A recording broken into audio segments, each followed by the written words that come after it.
The quiet little mountain town of Kazly, Russia, is home to roughly 14,000 people. For most, you work with steel to make a living. The winters are cold and long, but one thing about the town's people is that they live and breathe hockey. As every hockey fan knows, Russia has produced goaltenders for decades, and oftentimes, they're the best performing netminders in their class. The KHL has been a breeding ground for several of the star goalies we see in the NHL today. Welcome to SNNW Hockey. Today we've got a really special player to talk to. This is a goaltender playing in the KHL who is just putting up absolutely ridiculous stats, and yet, weirdly enough, he's not even being talked about as somebody who could go within the top 100 of this draft by several of the biggest scouts in the scene. With this draft, everybody seems to be saying that it's quite a bit weaker than years past. And you can't really argue that. Like, the depth isn't nearly where it was, especially compared to last year. You have your top, 15 to 20 guys, and then it really falls off depth-wise.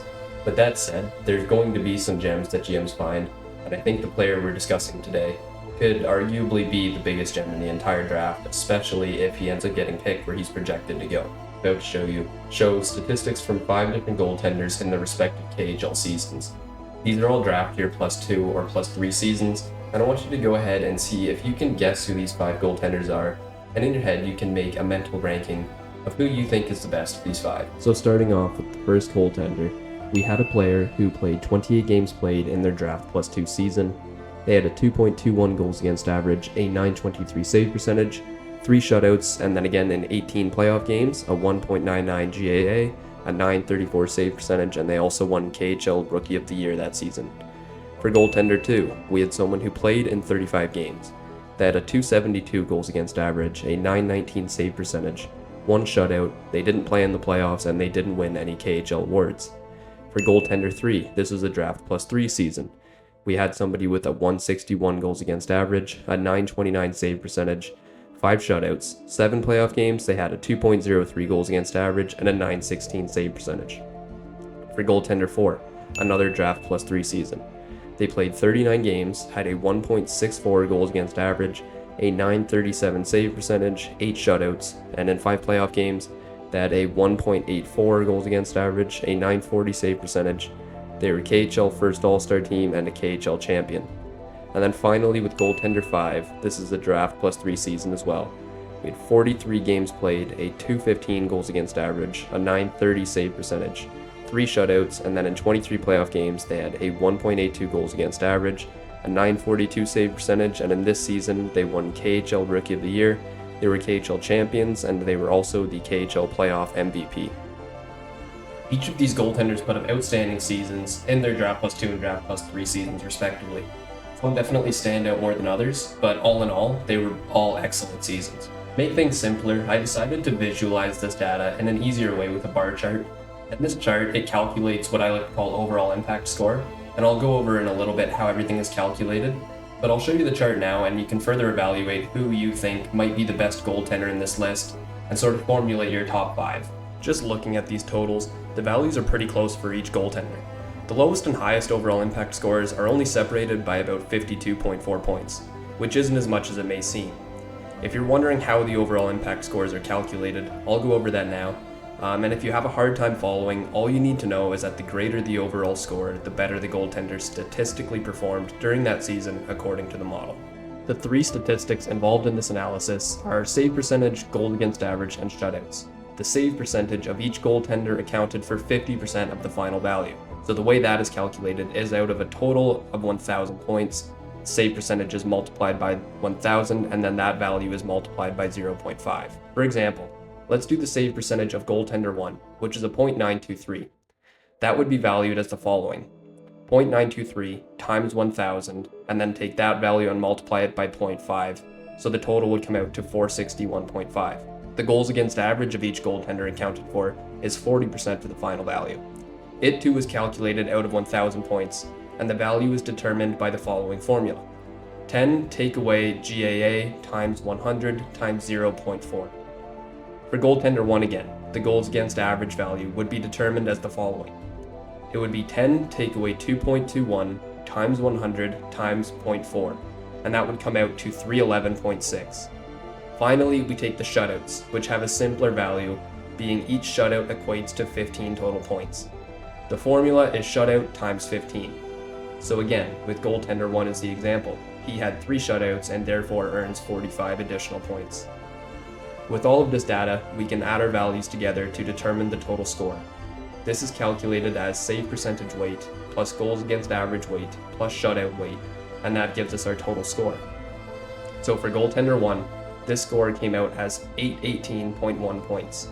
For a more normalized score on a closer scale, I multiplied each of the total scores by 0.33. Thus, 818.1 times 0.33 gives us 272.7, and that is the overall game score for Goaltender 1. Well, now you've had plenty of time to think about who these 5 goaltenders are. Do you think you can do it? Are you confident in your mental rankings? Let's go ahead and reveal each of these goaltenders. First up, Goaltender 1 is Andrei Vasilevskiy, a superstar goaltender, a multiple-time Stanley Cup champion, and one of the most respected goaltenders across the entire league. There's no surprise there. Goaltender number 2 is Sergei Bobrovsky, another superstar Russian netminder. He's competing for the Stanley Cup as we speak and is another one of the consensus top goaltenders in the entire NHL. Goaltender 3, Ilya Sorokin. This is somebody who had a bit of a down season for his standards this year, but still he's a goaltender that should be in the Vezina conversation for the next 7-8 years. Goaltender 4 is Igor Shesterkin. Considered to be by many the top goaltender in the NHL today, he's another outstanding goaltender that is the biggest piece of a Stanley Cup contending team. And finally, get your last guesses in, it's Ilya Nabokov. Now you may be asking right now, who the hell is that? Well, allow me to introduce you to who I believe to be far and away the most underrated player in the entire 2024 draft. Finishing with the 3rd highest overall impact score, Nabokov is a member of Metallurg Magnitogorsk of the KHL, and he finally got his chance to play in the pros this season. As a 2003 birthday, he's 3 years removed from his first year of draft eligibility, and it makes you wonder, why hasn't he been picked yet? Honestly, I don't have a good answer for you. In fact, I'm here left scratching my head, wondering how he is still undrafted after 2 opportunities. It's not like his successes in Russia occurred out of nowhere. In fact, he has put up great numbers for 5 straight seasons now. Since the 2019-2020 season, Nabokov's draft minus 1 year, he has put up at least a .925 save percentage at every level he has played at, outside of 2 games in the MHL during the 1920 season where he had a .917 save percentage. Just recently, he got his first chance to show what he had at the KHL level, and of course he ran away with it. I won't go over his results in the KHL again, but I will add that he played 1 KHL game last season as well. How did he do, you might ask? Well, he was on par for his career, putting up a shutout. His size is likely the only thing holding him back from being a top-end prospect in the eyes of scouts, but we have already seen that undersized goaltenders can get it done at the NHL level, as long as their skills can keep up. Just look at UC Saros of the Nashville Predators. He stands at either 5'11" or 6 foot, depending on the outlet you use to look up his measurements. Nabokov measures at an even 6 foot or 6'1" depending on the outlet, even taller than Saros. But the comparisons don't stop there. In fact, there's a lot of similarities in the play styles of these 2 goaltenders. Both are incredibly strong skaters, and they move around their creases like nobody else. In terms of post play, once again, both goaltenders excel.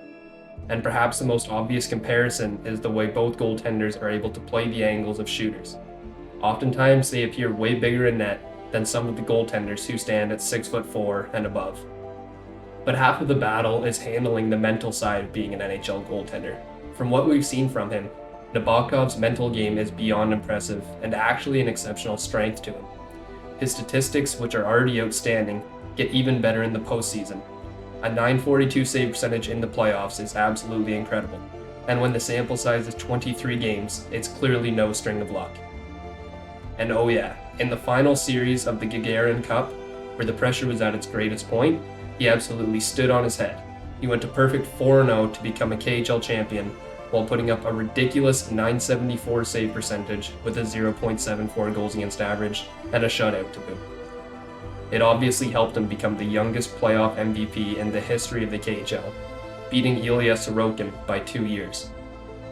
Either way, I really don't see a good reason that he has gone undrafted up until now. Even going into this draft, he is ranked quite low considering his performances. I understand that he may be the oldest player in the draft, but the numbers speak for themselves in comparison to other superstar goaltenders that came out of the KHL. In fact, just look at his prospect progression in comparison with Evgeny Nabokov from the KHL. Hockey prospecting has Ilya Nabokov's D+3 season eerily similar to that of Evgeny Nabokov's.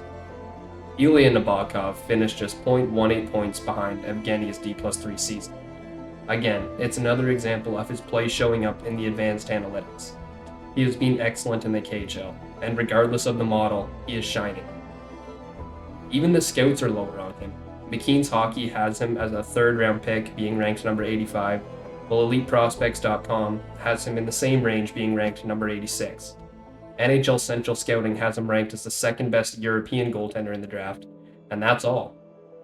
He didn't make the rankings for several key scouting outlets, such as TSN, Sportsnet, The Athletic, Flow Hockey, and many, many more. I think it's fair to say that Ilya Nabokov might be the best, most well-hidden gem in this entire draft. It's no guarantee that he will reach the level of the goaltenders mentioned earlier, but if there's even a 25 to 30% chance he does, how can you not justify that being worth a second? If he makes it to rounds 3 or 4, teams should absolutely be sprinting to the podium to announce him as their selection. Because quite honestly, I think there is a way greater chance that he becomes at the very least a quality starting goaltender in the NHL, than someone who fizzles out and can't handle the National League. Nabokov has performed at every level, and he's proven that he can handle the pressure that the NHL will bring. In fact, he doesn't just handle the pressure, he excels with it. He's proven that when the game gets tougher and more intense, he does the same. His playoff results are absolutely ridiculous, and they somehow exceed his statistics from the regular season, where he has already been one of the league's best goaltenders. Ilya Nabokov is going to make one organization's scouting staff look like geniuses this season. If it's your favorite team that picked him up on draft day, congratulations. You might just end up getting one of the best future goaltending superstars in the NHL.